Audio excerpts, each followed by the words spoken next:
સુરત શહેરને smart city તરીકે ઓળખ આપવામાં આવી છે, પરંતુ જમીન સ્થળે કેટલીક જગ્યાએ હાલત બિલકુલ વિપરીત જોવા મળી રહી છે. ભેસ્તાન આવાસ વિસ્તારમાં ગંદકી અને બેદરકારીનું ભયંકર દ્રશ્ય સામે આવ્યું છે. આ વિસ્તારમાં રસ્તાઓ પર કચરાના મોટા ઢગલા જોવા મળી રહ્યા છે. ગંદકીનું ગંદુ પાણી ખુલ્લેઆમ વહેતું હોવાથી આસપાસમાં ભારે દુર્ગંધ ફેલાઈ રહી છે.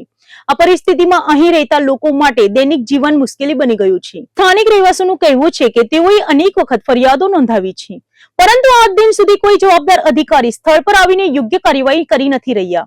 લોકોનો આક્ષેપ છે કે તેમની સમસ્યાઓને અવગણવામાં આવી રહી છે. ये देखो म्युनिसिपालिटी ऑफिस है बेस्तान आवास की, इधर झाला साहब बैठता है. हम कितनी अर्जी लेके आ चुके हैं अब इधर, और यहाँ पे देखो सामने म्युनिसिपालिटी के सामने कचरा, सामने देखो कितना कचरा पड़ा है, टोटल कचरा पड़ा है टोटल. यहाँ पे देखो ये म्युनिसिपालिटी ऑफिस है और इधर कचरा पड़ा है. इन पे ये तो नहीं साफ हो रहा है, और हमारी दुकान पे जा जाके हमको हैरान कर रहे हैं, तुम साफ सफाई रखो, साफ सफाई रखो, साफ सफाई रखो. यहाँ पे देख कितना कचरा, म्युनिसिपालिटी के ऑफिस के अंदर ही इतना कचरा है. ગંદકીના કારણે મચ્છરોનો ઉપદ્રવ વધી રહ્યો છે અને લોકોમાં બીમારીઓ ફેલાવાનો ભય પણ વધી રહ્યો છે. ખાસ કરીને નાના બાળકો અને વૃદ્ધો માટે આ પરિસ્થિતિ વધુ જોખમી બની રહી છે. આ બેદરકારીને લઈને તે વિસ્તારમાં રહેતા લોકોમાં ભારે રોષ જોવા મળી રહ્યો છે.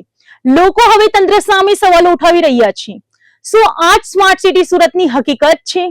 શું જવાબદાર અધિકારીઓ આ મામલે કાર્યવાહી કરશે કે પછી લોકો આવી જ રીતે ગંદકીમાં જીવવા મજબૂર રહેશે?